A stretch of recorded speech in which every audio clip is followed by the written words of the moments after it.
Thank you so much, everyone, for joining, and very good evening. And warm welcome from sourcing and supply chain team. We know it's a busy and a happy Saturday evening, and with IPL fixtures, but we do appreciate you for joining in for today's talk show, an expert talk show on procurement challenges in the new norm, which is a hot and a vibrant topic right now in the business environment. So, as the world is moving so fast, procurement professionals are imperative for us to get adapted and to tackle the challenges in the new norm. So myself, NK Balanarayanan, I have 7 years of strategic sourcing experience and I am the moderator for this show. And I want to thank Mr. Chirag Kalaria for having this initiative for this global supply chain community. I want to thank Hanel for her continuous innovation drive for serving this platform. Saying so, sourcing and supply chain is a knowledge sharing platform and a networking paradigm. We mainly focus on sharing knowledge via articles, sharing our best practices, sustainability supply chain tactics, and future proofing oriented strategies that can change supply chain digitally.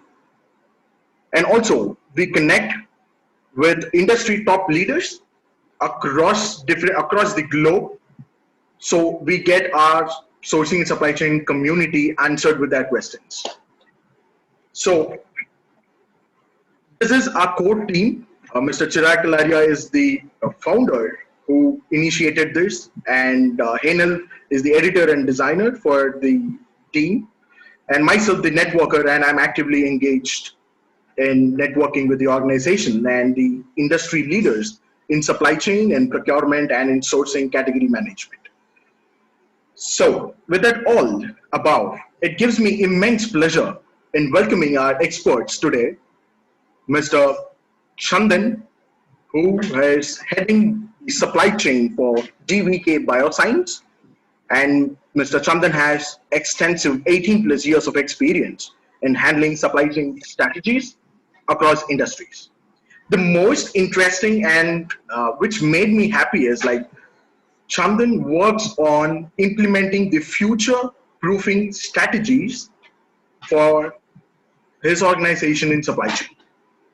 And our next expert for today is Mr. Jayanta Chakraborty, who is the CEO of RAP Technologies, a steel fabrication company. He has 3 decade plus experience in project management, supply chain ecosystem, and he is also one of the renowned member of Indian Institute of Material Management. So we welcome you once again, sir. Thank you for being with us today. A few words before we start. So thanks, Bala. It is actually our pleasure to be being part of this session. First of all, a lot of credit to Chirag for starting this noble initiative, where his vision, I have interacted with him quite frequently, and I find him so passionate about sharing the learnings related to supply chain and taking this total supply chain community to next level. So a big applause from all of us for you, Chirag and Hinal. And I obviously feel privileged to be sharing this session along with Mr. Jayanta, who himself is a veteran. And I look forward, it's not going to be that we are going to pull anything out of the sky or give something which is not known by any of you. It will be our pleasure to make it more interactive, understand and give some insights and also take away a lot of learning. So I look forward for this show in this way, and stay safe, take care of yourself, and looking forward for an exciting show. Thank you, Chandan. And Jayanta, we are waiting to hear from you. Maybe the lab session can start now.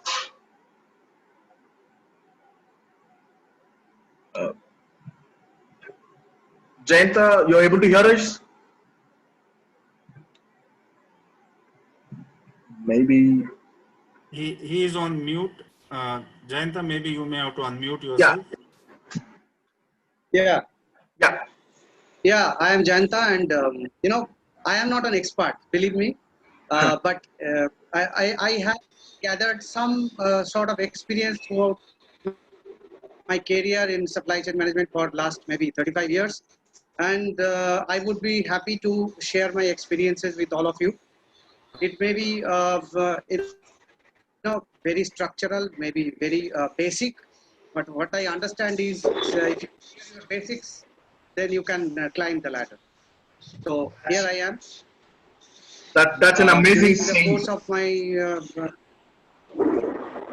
yeah, So please. yes, sir. So further, without any delay, let's start the show. And before I start the show, I want to say this to the community. Like when we started this, we got very huge and very good response from our community, which made us to think so many people have so many challenges in the mind, and they are looking for someone who can answer their questions at the same time from their shoes how we can handle the situation. We got good responses, but in the interest of time and everybody's time, we have consolidated and reframed the questions. And let me shoot off the first question, which I personally admire. So, during this pandemic, we are trying to solve challenges with different strategies. According to you, what could be the sourcing strategy to avoid the dependency on existing supplier base in the new normal? Maybe Chandan, can you start with this? How do you see this, Chandan? Thanks, Bala. Definitely, these are unprecedented times. I don't think at least anybody of our generation would have seen this kind of disruption. So it is very difficult to be prepared to handle this kind of disruption. Okay. This is the time where I feel, if you ask me, what are the various strategies we can adapt, especially from the perspective of sourcing, we need to have a very diligent risk assessment exercise. Because I think it has come on the fore. If you are not prepared to handle your risk properly, you may end up in having multiple challenges. So I would prefer we do a diligent risk assessment exercise and to deeper levels of supply chain.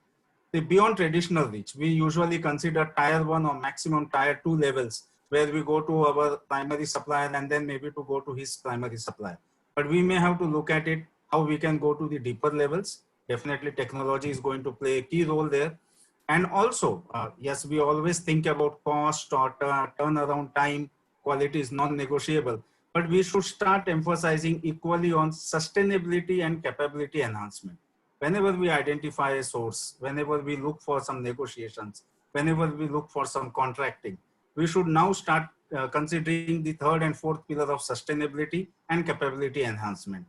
And obviously, it is not going to happen if you decentralize or stagger all your expenses, because then the leverage is not there. So one of the best solution can be look at consolidating your vendor base. It is not going to happen if you just try to run around the world and try to find everywhere and say, okay, I'm going to have alternate to every alternate. That's not going to work. We will have to identify, do a proper risk assessment, involve sustainability, capability enhancement as your pillar for discussion, and then try to look at how you can centralize or consolidate your spends so that the leverage for your supply partner is also there so that he can invest. And ultimately, it cannot be a SCM initiative from the organization perspective. It has to be an organization initiative, which means the other critical functions, whether they are customer facing functions like sales and all, or internal functions like finance, they will also have to help supply chain in having a better planning, better forecasting in moving forward towards it. So that would be my thing, because the challenges are new, needs are new in the today's new normal, what we call. So everything has become new, challenges are new, needs are new, and normal is new. So something out of the box thinking, but I believe risk assessment, capabilities, sustainability, long-term approach, and better planning. Very true. So, if I have understood, you're saying right, supplier rationalization is what the intention for this new norm, right? And Exactly. thank you. And Jayanta, would you like to add something to this question? What do you feel? Chandan has very elaborately said, but there is one point of disapproval. That is, see, this kind of pandemic, the kind of scenario is just a difference in scale. In my 35 years of experience, I have seen that this kind of scenario repeated. Maybe every 10 years we faced a similar kind of scenario. You remember when we went for globalization, when PV Narasimha Rao declared that we will be going decentralized, all the government control will going off, and then many of you might have seen that what was the kind of scenario we faced that time. It was absolutely deep dived True, industry. true. There was no market. Nothing was there. So this is again another scale, but this particular case is not within the boundary of the country. It is international. So the whole world is suffering. This is number one. And what I think of strategy, number one is deep dive. That Okay. is rightly Chandan has pointed out that you go to your supplier and deep down, so that you understand the constraints what your suppliers are Yeah. facing. Number two, be collaborative in place of negotiation. So collaboration means that you understand each other's problem and try to sort it out amicably rather than pushing hard the supplier, because ultimately, he's your lifeblood. So if you really start allowing him to bleed, then he will die down one day, and the question of supporting you will never come across. My second point was, third point was, do not dump your existing supplier. Like many of you have started doing it because your existing supplier was your supplier. He was supporting you for quite a considerable period of time. He might be facing a very acute and serious problem for which he is unable to support you. So why not be a little bit patient, try to understand his problem, and then hand-holding will give him a long term to go. So therefore, not dumping your existing supplier is not going to give you a solution. Second is force on time management. So so you have to focus on time management so that you squeeze your time and give more productive time for the organization. The last point is be innovative. See, everywhere the opportunity is lying. So this is, I think, is the right time where you explore your mind, tax your brain, and find out some suitable solution that is out of the box thinking, which you have not might not have done earlier. So this is the right time to sharpen your weapons and go ahead. Okay. I mean, like, thank you, Jayanta, for the extensive report back on this question. But can we term this as a win-win situation? Will that be a win-win situation for the organization and the supplier base? Can that happen? that ha- that has to be. In fact, no business can run or win unless you have a win-win kind of scenario. See, if you are losing and I am winning, so it's not a collaboration, it's a taxation. That's rightly said. That's rightly said. Thank you, Jayanta, for that. And Chandan, is there any way that we can do this supplier rationalization? Like, do you think like two or three steps to initiate a supplier rationalization? Because when we step into the new normal, we should understand how to do the supplier rationalization. Maybe your tips onto it. Uh, Bala, the point here is when we say supply rationalization, it all starts with, first of all, there is a very common concept of category procurement. You will have to first get on to there. Okay. Identify who are your existing suppliers. I totally echo the views what Jayanta said. You can't be dumping your existing suppliers just because they are going through tough times. So maybe go through your current supplier base, but then look at it, who can give you a bigger bouquet of supplies. Because say there is a similar category of supplies. We are just completing that exercise in GVK Bio, where we have taken a target to reduce from say 800 odd suppliers. We have taken a target, we should go to 400 odd suppliers.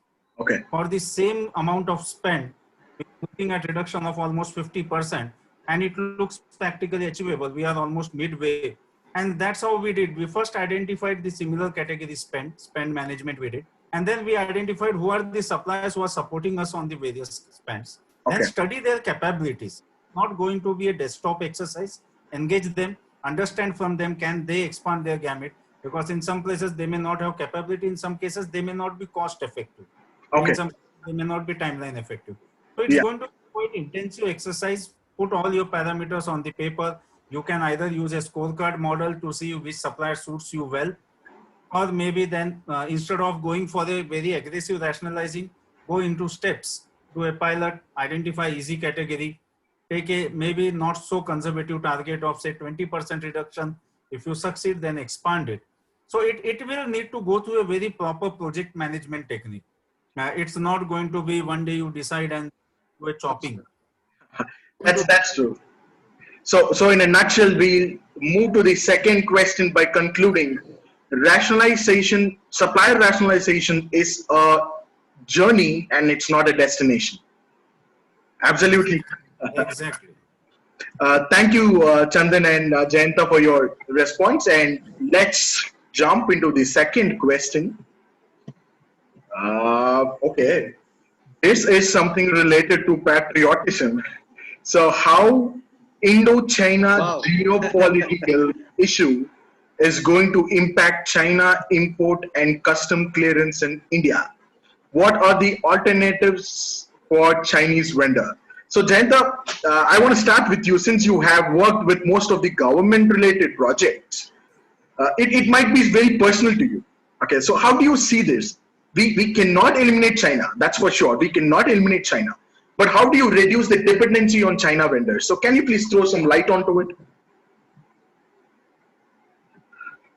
Let me throw some figures first, and then I'll come to what government is thinking and what we can do as a SCM professional. Okay. See, in last year figure, it's a rough figure, but I have collected these figures. Like import from China was $70 billion last year, and export was $20 billion. Therefore, there was a trade surplus of $50 billion, whooping $50 billion. You can understand this amount of foreign currency is going away from the country every year, and you name it, and you are importing from China. There is not a single thing which we do not import. Maybe in a form or other, but we are importing.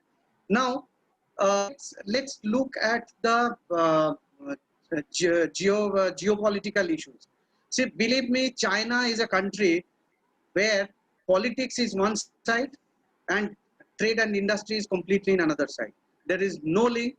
And when you talk about this trade and business, they are completely professional. Correct.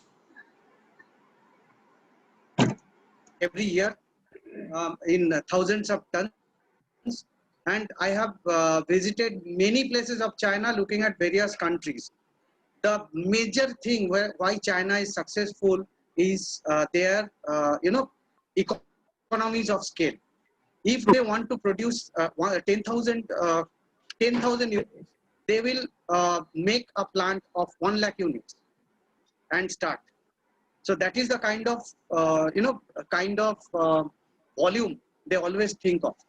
The second point is their government supports drastically to each and every exporters. They need not have to do their marketing, which we do. And third thing is they only focus on productivity and cost reduction. Fourth Okay. thing is they have got three tiers of manufacturers. One is extremely good.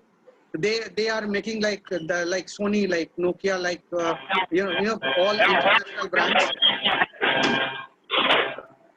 Uh, The second tier is intermediate part.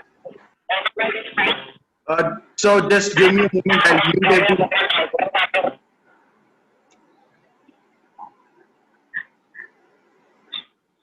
Uh,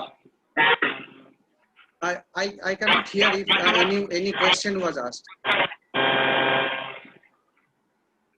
I think Jayanta, What do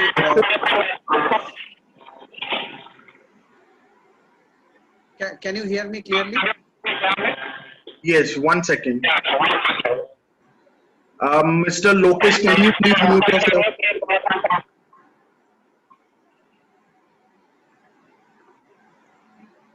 Yeah. Jayanta sir, please. Okay, let me continue. Let me continue. Now, so this is the kind of scenario China is facing. So if Okay. you think that tomorrow I'll stop all Chinese product and start using all Indian product, it is not possible. So Okay. that is why there are a couple of steps which government is taking. Number one, I have seen at least 3-4 years back, the government has imposed anti-dumping duty to all steel products. Second thing is government has allowed only import from Chinese mills who are BIS approved. That is, they are providing as per IS norm. And the third thing is you cannot import anything if you do not have those kind of certification. So this is a binding. Apart from that, government is introducing a $23 billion boost up manufacturing on auto, solar, steel, consumer durables, and in addition to that, textile units, food processing, specialized pharmaceutical products, and so on. So this is the area where government is focusing, and $23 billion to implement or introduce Indian industry so that they can interact with, I mean they can compete with Chinese counterpart. Second thing is uh, India is India is giving opportunities to international companies to start their plant in India, and for that India is giving a lot of incentives to them. And the third thing, which is on the paper, already there are $1.5 billion pledge made by Samsung Electronics, Hyundai Precision Industries, that is the name is Foxconn, Foxconn. and Western Group. So Yes.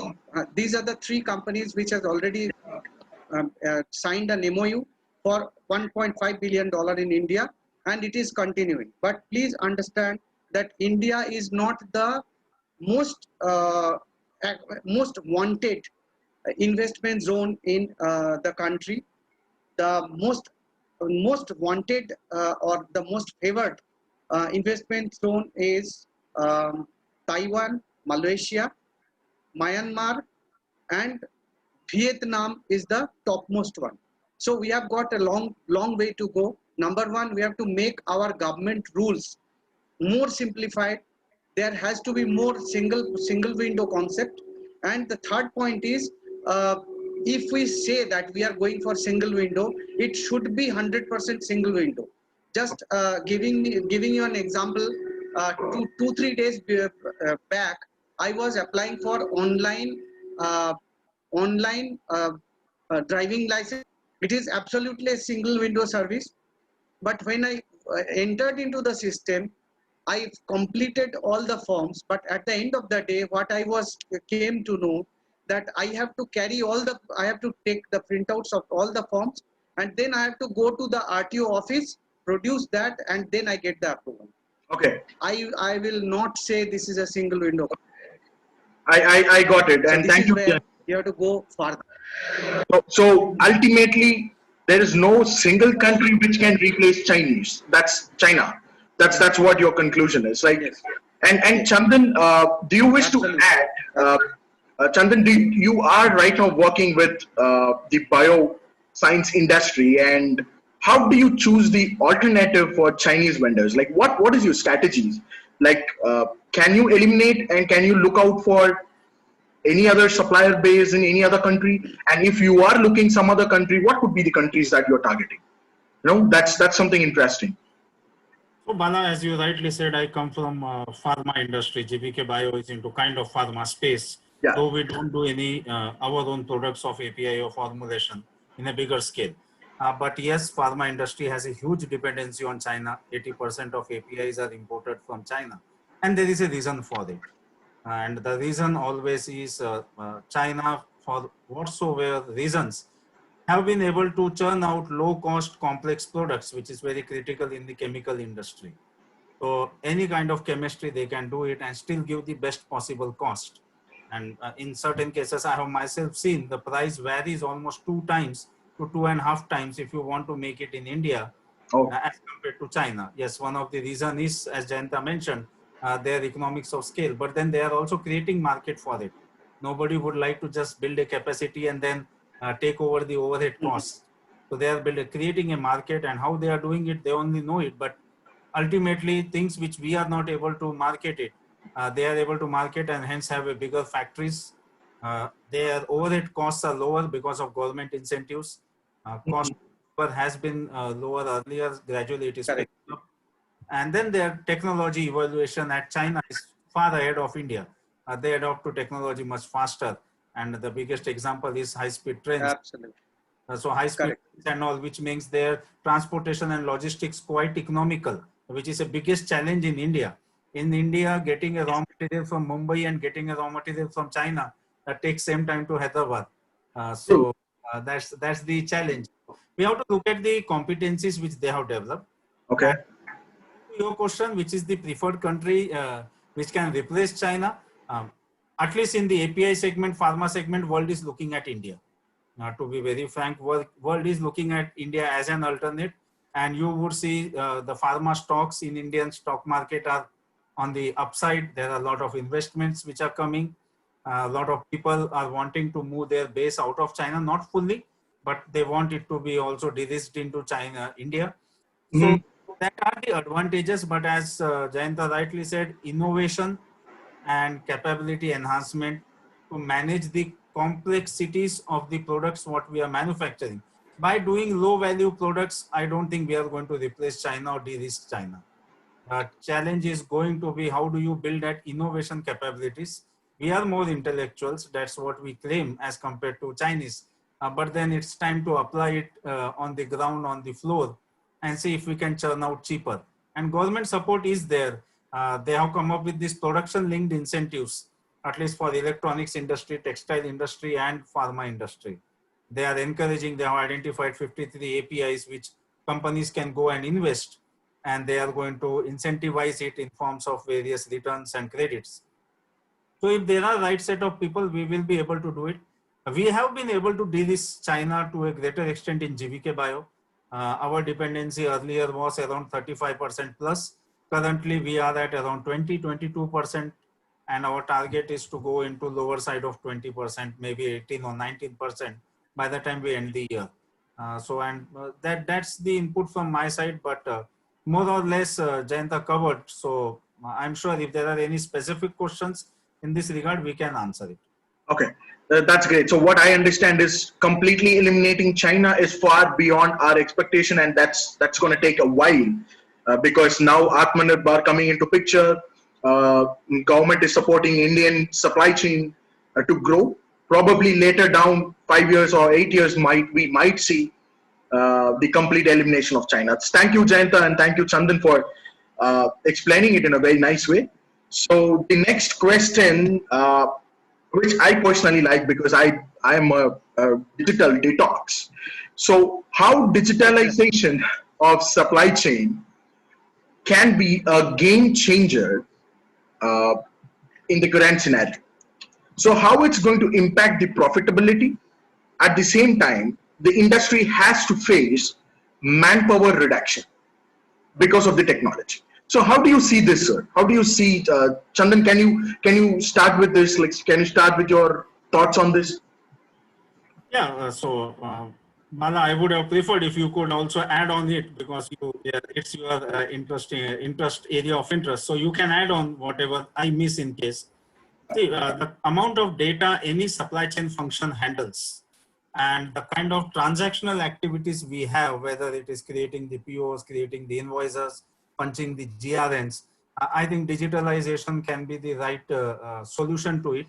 And I am not only talking about converting it into online or making it digitalized, but also maybe adopting some cognitive automation where the technology itself can learn and go to the next level. And any digitalization, any digitalized supply chain is always going to help on multiple fronts. Obviously, faster and better decision making, you can take decisions faster. How much truckload I have, how much distribution I need to do, how I can distribute the stocks, what is my back order. Proactive risk mitigation, especially if you have right set of technologies like blockchain and all, and if you are moving a temperature control shipment, you can always know, okay, my shipment temperature is falling, what do I need to do? Can I maybe take a transshipment? Can I go and check it? Or in case we know it is damaged, can I order the fresh shipment? Better planning, though I still feel, and I had read somewhere, even now 80% of planning still happens, SNOP, happens on Excel sheets only. But gradually new tools, good tools are coming up. And above all, it will help us in scalability. Because if you have right set of technology available at your disposal, you can scale faster. Today, there is no dearth of funds available. If you are having right product to offer, there are a lot of investors in the market who are ready to back you. But if you then their expectation is you should scale faster. Technology helps you in getting scalability. But here a word of advice. Everybody tries to look at technology as the ultimate solution. For me, it is an enabler, and it is only going to work if you have a right ecosystem, if you have right set of processes existing, if you have right culture of change management, and above all, you should have right set of people who are ready to adapt to it. Otherwise, we will just invest in technology and outcome is not going to be there. Coming to the point of losing the jobs or having unemployment issues, uh, see, any technology is going to result in transformation of the roles. True. Certain roles are going to get eliminated, but most of the roles are going to get transformed. And when you talk about transformation, it also needs some hardcore expertise. So today, if I have to utilize any RP or something, I also need expertise on without technology, how that system works. What are the potential risk areas and all. So my Right. belief, rather than looking at unemployment as a concern, we should look at how organizations and the individuals, whether it is employees or the solution providers, can come together and help the resources or the employees in upskilling themselves. So if a new technology is coming, can all these three people come together and try to train the people and transform them? So the best case is the railway ticket counters or the banks where we see they did not result in mass unemployment. Definitely some people lost the job because technology is quite faster than the individual. So productivity improves and lesser people are required. But then the people who learned how to operate the systems, people who learned how to solve the problems if there is any system hanging and all, they are doing their job. Initially they were doing it manually, now they are using the technology or the computers to do it. So same Right. is, I don't see it as a something which is coming and going to eliminate the manpower fully from any organization. We are not going to have ghost factories. We are not going to have only technology running on its own. Our roles are going to get transformed, and this is the time each one of us have to start thinking about what do I learn next? How Yeah. do I upskill myself? So that's So that's my that's take on it. that's the point, Chandan. That's the point that even I want to stress before I go to Jayanta is like the industry is changing, the technology is emerging, more procured tech people are coming into the market. They are not only forefront in the technologies, they are forefront in the innovation as well. Like how rightly you stated, technologies are going to copy the human capabilities and not going to replace the humans. Okay, that's still far beyond, but the stage will come. But we have to upskill and reskill to sustain in the industry is what I personally believe. So Jayanta, what is your view on technology taking over the supply chain? We are in the 4.0 now, and some companies are even approaching 5.0. So how do you see a supply chain aspect? Uh, I still remember in 1986 when I was doing a project with Hindustan Aeronautics Limited, where I was given a responsibility of converting all the inventories to, digitized way. I mean, the computerized inventory management that we used to call it. Okay, so all across the country, that was a project, and where with the entire inventory was converted with a rationalized code, and then converted into. At that time, the program language was COBOL, and there were data entry. I just forgot the name, but there was a typical way of DOS prompt data entry in that. So True. I saw the digitization at from that that level. So Okay. now I have seen the sea change in digitization. And looking at, I just wanted to look at the flip side of the story. Like, if I go for Atmanirbhar Bharat, if I go for replacement of China, if I go for if you're self-reliant India, what we need to do is we have to have a very strong platform. You have to have a very strong database of vendors, which India is lacking. Like you look at Alibaba, I am amazed the way they handle they do it. And you name any product and you will get it in Alibaba, and not one. There are at least 15, 20 alternatives you will find, and then you choose the best one. We do not have a thing like that. So looking forward, I am looking for a digitized Bharat in that platform, where we all of our products can be categorized, symbolized, and shown, so that each and every vendor with their commodity, their product is visible all across the country, categorized, and all the inquiries you can find out with a click of a button. So this is my concept of digitization. The second concept is, for example, if you identify all your SKUs with barcode or RFID, and if enter into a store with a scanner, and you take the physical inventory, which takes only half an hour to complete your total inventory. The third one, digitalization, what I want is, supposing that you have got a supplier who is sitting far off. All the time what you are doing is you are monitoring your inventory, you are looking at your demand pattern, you are again recalculating and giving him a feedback that I need this.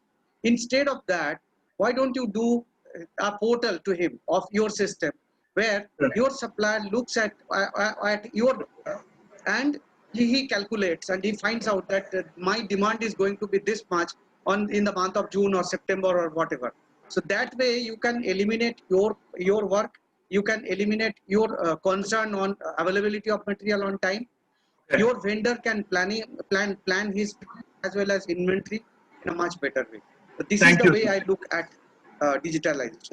Yeah, thank you, Jayanta and Chandan. So, Basic yeah, interactive portal I look at. definitely, sir. That would still, when it comes to digitalization, many questions are piled up. Probably we can find some better time to get this answered. So, quickly, I'll move on to the fourth question, is the which is the job for procurement agent in the traditional format. If you are a procurement agent or if you are a sourcing, saving cost was only job for you. So in the new normal, how do you see, or how do you define a strategy, or how do you set your objectives for negotiation to get the benefit? Chandan, can you throw some light onto it? So thanks, Bala. See, I don't use any more the word cost savings and all, because they sound regressive. It is like you are trying to cut somebody's pocket and try to take out money. I think the right terminology would be how you can look at cost optimization. Agree. And cost optimization is what we should now start looking at it. And with all this pandemic and everybody having tough time, it is we all should look at, we use that word win-win you said in the starting. I think it is high time we all get into that collaborative mode. It's not who walks out winning out of that negotiation table, how both can see what they mutually earn. Ultimately, we are not going to achieve the goal of getting at a zero cost, and neither vendor is going to make 100% profit on it. So we will have to find a midway. How we are adopting to these new negotiation techniques, we have gone beyond. We are not looking at what is the price reduction only we are going to get. We are looking at how do we get more incentivized offerings. Okay. Is there any value addition which can be offered to me? Like example, we had some long-term contracts and we had to renegotiate. Everybody had to manage their cash flow. Went back to suppliers. There were two ways. We asked them 20% cost reduction. Instead of that, our vendor partners or supply partners came back and said, we are ready to offer you 40% longer duration of that agreement without cutting down. Okay. So, Okay, there are certain consumables which we can offer you free of cost in case my billing goes to certain level. Rather than cutting down my basic cost, can you do that? Certain supply partners suggested us, can we offer you from our different, where we have some incentives like some tax-free zones where they can save on their working capital and that benefit can be passed on to us. And then eliminating certain mundane activities like our suppliers used to have one dedicated person to coordinate with GVK Bio. We said, okay, can we have rate contracts so that that person can be eliminated, directly order can be placed, yeah. and then the processing can happen. Again, the technology angle comes into it. I don't want to get into the solutions. I'm only trying to tell you what was the principles or techniques adopted by us in overcoming this. And above all, now we should always look at, can we do some backward or forward integration? True. Look, because that is going to help you a lot, because you are the experts, you know. Sometimes asking your vendor or supply partner to do a forward integration also helps you. Okay. Recently, we were trying to source a chemical which is highly unstable in the form which we were trying to buy. And that's what I appreciate. That's what I call collaboration. That supplier came to us, sat across the table, and he said, what's your next step? We said, oh, this is our next step. He said, if you give me this step, I can give you this compound and you can further take the process in-house. Mm-hmm. Increase is going to be only 5%. Okay. Okay. Because he was saving a lot in managing his unstable compound, creating a cold storage and then doing a shipping and all. The next stage was not so unstable and it could be shipped out at room temperature. And we went to him, and that 5% was resulting in saving of around 10 to 12% because of our overhead cost to do that particular step. So, So there right. are technologies which can be adapted. You may not get a price reduction in unit price factor, what you mentioned in the PO, but then there are a lot of value additions you can get, and overall you can show the total cost of operations or overall the value proposition which is coming out. Yeah, that's the exact point. So we have to think supplier as our partners, and we have to have the relationship, right? Somebody in the chat rightly mentioned the 3 R's. That's the point. Your relationship, your reliability, and that's important thing that to drive this cost negotiation. So Jayanta, do you have something? How do you see the cost strategy? Uh, Thank you, Bala. And in fact, most of the points Chandan has very clearly explained. However, I'll add some points on that.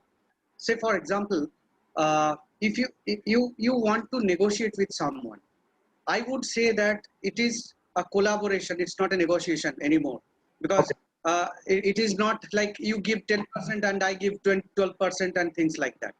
Okay. See, what I think is you have to deep dive on your product, what you are buying. You should know very well that what you are buying, and what are all the manufacturing processes which are in manufacturing this, and then have a clear idea that what your supplier is following, whether his manufacturing process is more complex, or your supplier A is more simple in terms of technology adaptation. So if you do this kind of collaboration, no, you can find that your vendors, you can generate a competition within themselves Okay. in technological terms, not in terms of pricing, so that Yeah. they without losing any money, simply by changing some methods, or adapting some new equipments or gadgets, or maybe controlling parameters, they can reduce the cost. Number one. Number Yeah. two is, there are many cost elements any of the product, like logistics, like movement of material, like storing of the inventory. These are all costs. These are not adding any value to your supply chain, but True. creating cost. So are you very very systematic and analytical in terms of analyzing whether you are reducing all these costs? So if you look step by step in all the activities which you are adopting in your supplier places, or any transit you are taking place during your transportation, you will be eliminating those costs, and you reduce the cost of the product. Very true. Very true. This is second thing. And the economy of scale, I'm again trying time and again. Supposing that you are distributing your requirement to 3 or 4 vendors, looking at, you don't want to keep all your eggs in one basket. But looking at the economies of scale, you might be changing the ratio to one vendor who can supply you in a large volume and can reduce the price, whereas the other. So this also is an aspect on. Very true, sir. Yeah. So basically, we have to do a value mapping. Is that what the conclusion is? So, so we will just quickly jump on to the fifth question. I mean, this question is very new for me. And what is your view on gig economy effect in procurement? What are the positives and the negatives? Whether it's going to benefit any kind of project-based industries or all the industries. Can you throw what is gig economy and how it's going to play a role? Chandan or Jayanta, you can start.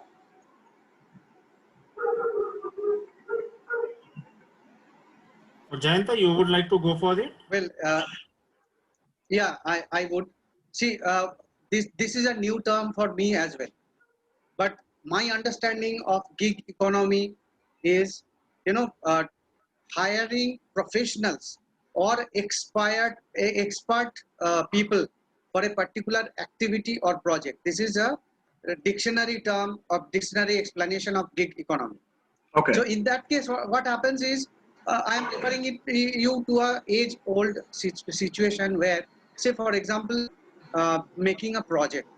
It's a one-time activity, and you are hiring a contractor for executing that particular project. You True. are hiring them because they are expert in this particular activity, which is not your day-to-day activity, and you are taking that expertise for a period of time.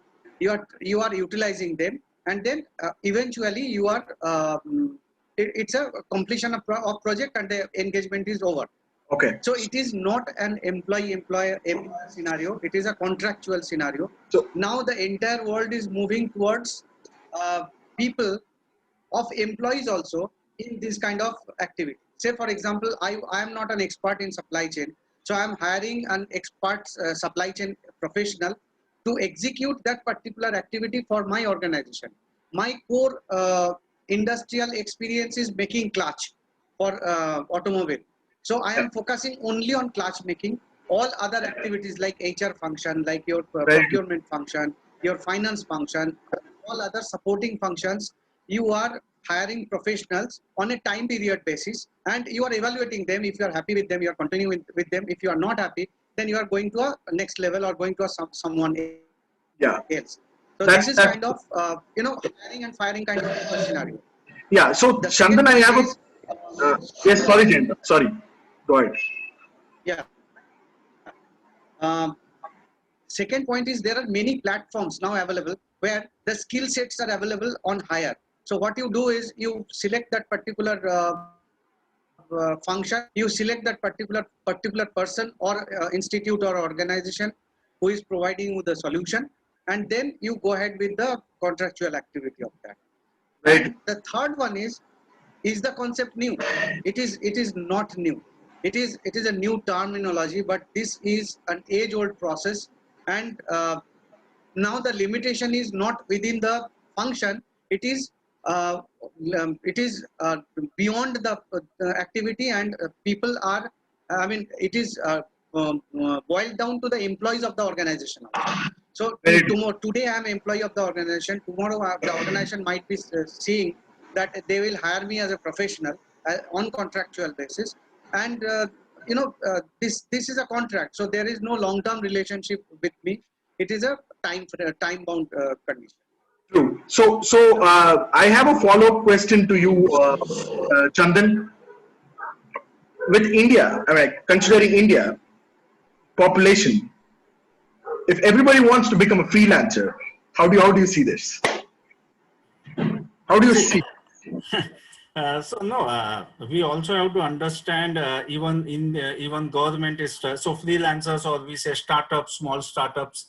government is also trying to encourage, because ultimately our Honorable Prime Minister and the government of India has been stressing that rather than being a job seeker, be a job giver. So That's true. they're also looking at, and they are trying to help the industry, startup industry do well.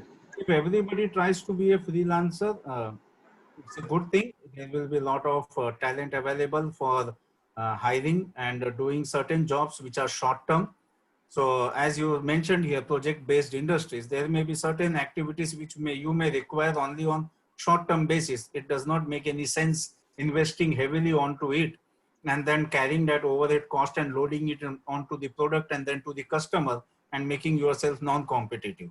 So it is always beneficial how much you can outsource it and try to take their support. It also, and then they can also dedicated way focus on it, and you focus on your core competencies, as Jayanta gave that example of clutch and all. So yeah, that's true. Not at all. It is going to be useful only. But yes, like we say, too much of anything is not good.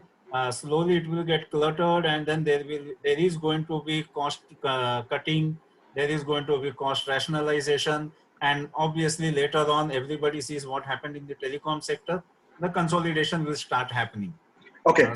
So out of on the scale of 1 to 10, where do you see this gig economy standing for the current business situation? Are you asking me in terms of benefit to the industry? Yes. I would say it stands between 7 to 8, at least as an industry, as Sumit ji mentioned in his chat, capitalist. So definitely we would rate it on the higher side, but not taking into the employee welfare aspect and all. As an industry benefit, yes, it is between 7 to 8. Okay. Thank you for that. So our next final question is like procurement and supply chain is getting the momentum. Okay. I personally saw so much of people are moving from technology background to a techno commercial background, like procurement, your supply chain, your inventory and warehouse. So for that new employees and for the existing employees in the industry, I want three advices that you can share as a, I mean, like that can be a key takeaway from this meeting.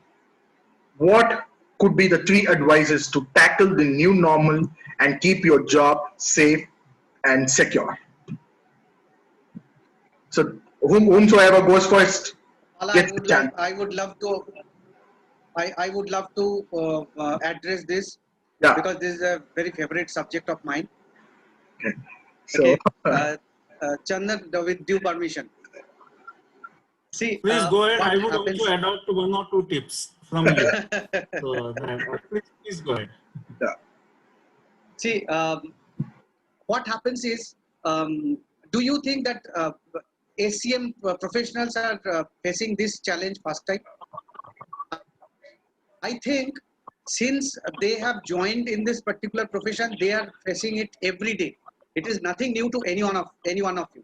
Okay, the hardship is a little bit more now, but if you look at your job profile when you joined in this particular this fraternity, the challenges are much more than any of your professional colleagues, say for example in production, in QC, in finance, in anywhere, because you are the gateway of material for the organization. If material is not there, nothing is there for the organization, whether you accept it or not. Okay, so you are the person who judge the material to start with and ends to end with, because when it goes out again, the supply chain management takes care of the logistics part of it. True. So you start the input of the organization, you end up with the output of the organization. So you are the prime mover of the organization, believe me. And if anyone asks me which department is most capable of being the CEO of the organization, I must say that SCM people are the first people who can be the CEO of the organization, because they not only know their own product, they know a lot many other products which they are buying, lot many other services which they are buying, and lot many other the supporting things like transportation and anything, which you know much better than anyone else in the organization. So you are equipped much more, and you are techno-commercial. So Yeah. techno-commercial means you know technology, as well as you are dealing with your supplier in terms of cost. So who knows cost better than you in the organization? Not the finance guy, believe me. You are the people who understand cost much better than anyone else in the organization. Therefore, you are the best professional in the organization, and you are the best in the best profession. Now, uh, coming to what are the constraints. Purchase people or the selling people has to be always on their toes. They have to understand and learn a lot of things rather than anyone else in the organization, any other professions in the organization. Because if you do not keep your eyes and ears open, you will be very easily be duped by your supplier. So you have to be knowledge savvy. You have to know all the informations in terms of what is happening in terms of technological development, in terms of IT development, in terms of transportation development, in terms of government rules and regulations, which is another facet which most of the people do not understand. So I must say that purchase professionals, you must be on your toes. You must learn, and you must clear your basics. Basic fundamental must be very clear, so that your additional knowledge are the pillar on those basic understanding foundation. Thank So you. this is the message I want to communicate with. Thank you, Jayanta. That's this answer of yours made my Saturday amaze. Chandan, do you want to top up, or let's quickly go on to the question and answer session? I mean, like, we are on to the topic, on to the time. Do you want to add up something to it? Just maybe because you said three things, I generally give advice only on three format. It just fit in well. Start, stop, continue. Start upskilling yourself.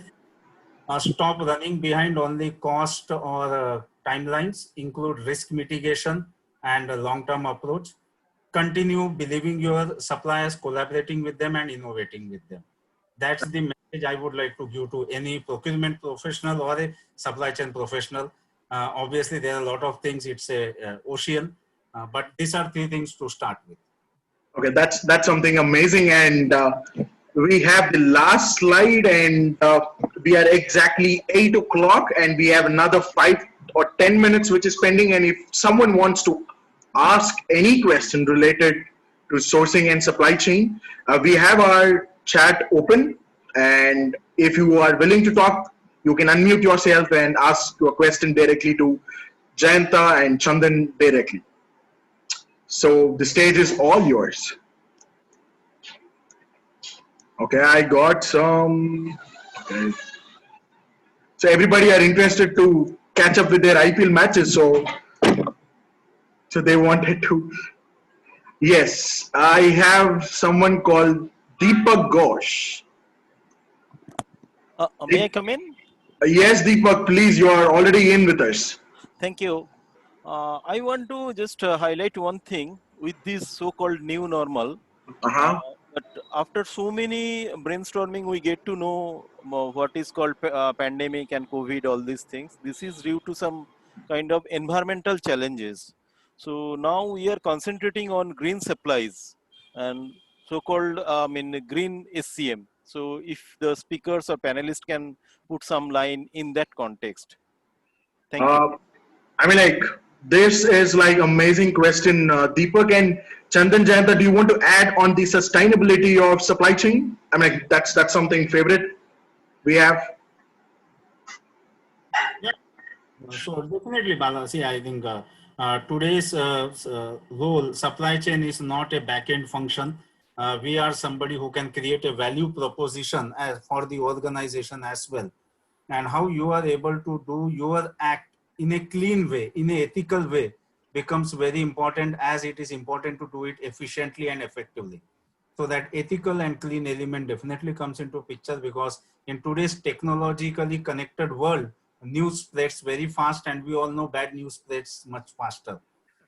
We all know the Samsung Galaxy Note issue, where the battery explosion thing happened and how much bad reputation it brought to them. Somewhere it was the supply chain failure. The battery manufacturer was pressurized to supply the batteries quite faster. So that I'm just trying to bring how supply chain is critical. Now coming to green and sustainable part of it, 100% it is required, but every industry will have to look at this definition of green and sustainable from their perspective. Like we are into chemical industry. For us, a green or sustainable supply chain means using lesser solvents, maybe putting the lesser effluents outside the campus, utilizing lesser of natural resources, utilizing less of or doing less of carbon emission. That can be for us. For a company like somebody else where they are there, maybe they can look at using less paper, using less packaging material, using less disposal plastics.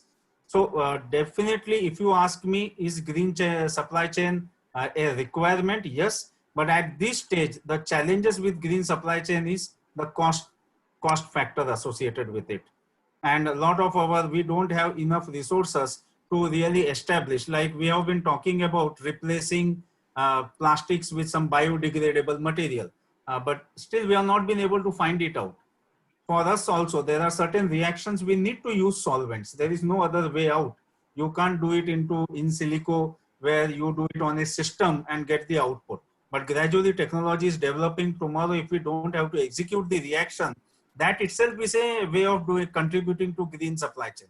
You don't do a reaction means you are not creating any pollutants, you are not creating any effluent. But then the technology development has to happen.